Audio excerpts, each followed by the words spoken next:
बहुत समय पहले की बात है। एक छोटे से गांव में राजवीर नाम का एक लड़का रहता था। उसका सपना था भारतीय सेना में अफसर बनना। बचपन से ही उसे वर्दी पहनने का जुनून था। जब सारे बच्चे खेल में मस्त रहते, तब राजवीर पेड़ों की छांव में बैठकर सेना की कहानियां पढ़ा करता। लेकिन सपनों का रास्ता कभी आसान नहीं होता। राजवीर के पिता एक किसान थे, जिनकी आमदनी बस 2 वक्त की रोटी चलाने भर की थी। माँ अक्सर कहती, बेटा, सपना देखना अच्छा है, पर पेट की भूख पहले बुझानी होती है। पर राजवीर के भीतर जो आग थी, वो बुझने का नाम ही नहीं ले रही थी। 10वीं पास करने के बाद राजवीर ने एक पुराना मोबाइल खरीदा और यूट्यूब पर आर्मी की तैयारी से जुड़ी वीडियो देखनी शुरू कर दी। सुबह 4 बजे उठकर दौड़ लगाता, दिन भर खेत में काम करता, फिर रात में पढ़ाई करता। कई बार भूखा सो गया, कई बार थक कर गिर पड़ा, लेकिन रुका नहीं। एक बार गांव में भयंकर बाढ़ आ गई। खेत तबाह हो गए, घर की हालत और खराब हो गई।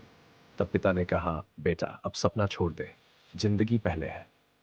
राजवीर ने मुस्कुराते हुए जवाब दिया, पिताजी, अगर मैं अब पीछे हट गया तो मेरे जैसे हजारों लड़के जो सपने देखते हैं, उन्हें कौन राह दिखाएगा। पहला असफल प्रयास। राजवीर ने पहली बार एनडीए की परीक्षा दी और फेल हो गया। उस दिन उसने खुद को कमरे में बंद कर लिया। आंसू थमने का नाम नहीं ले रहे थे। माँ ने दरवाजे के बाहर से बस इतना कहा, हार और थकान में फर्क होता है बेटा। मान लेना आसान है, पर थककर भी चलते रहना ही सच्चा हौसला है। राजवीर ने उस दिन खुद से वादा किया, अब हार नहीं मानूंगा। मंजिल की ओर कदम। अगले 2 साल उसने खुद को पूरी तरह बदल दिया। पढ़ाई में और मेहनत, दौड़ में और तेजी, और सपनों में और विश्वास। उसने दोबारा परीक्षा दी और इस बार उसका नाम मेरिट लिस्ट में सबसे ऊपर था। जब नियुक्ति पत्र आया तो पूरे गांव में ढोल बजने लगे।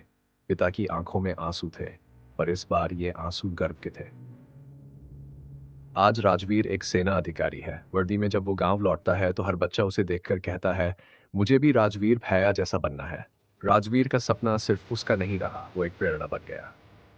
सपने उन्हीं के सच होते हैं जो उनके लिए लड़ते हैं। हर गिरने के बाद अगर हिम्मत है उठने की, तो कोई भी लक्ष्य दूर नहीं। क्योंकि लक्ष्य सिर्फ मंजिल नहीं, एक जुनून है, एक आग है जो इंसान को कुछ भी बना सकती है। अगर ये कहानी आपके दिल को छू गई हो तो चैनल को ज़रूर सब्सक्राइब करें। आपके एक सब्सक्राइब से हमें और ऐसी प्रेरणादायक कहानियाँ लाने की ताकत मिलती है। सपनों की इस राह पर हम साथ चलें।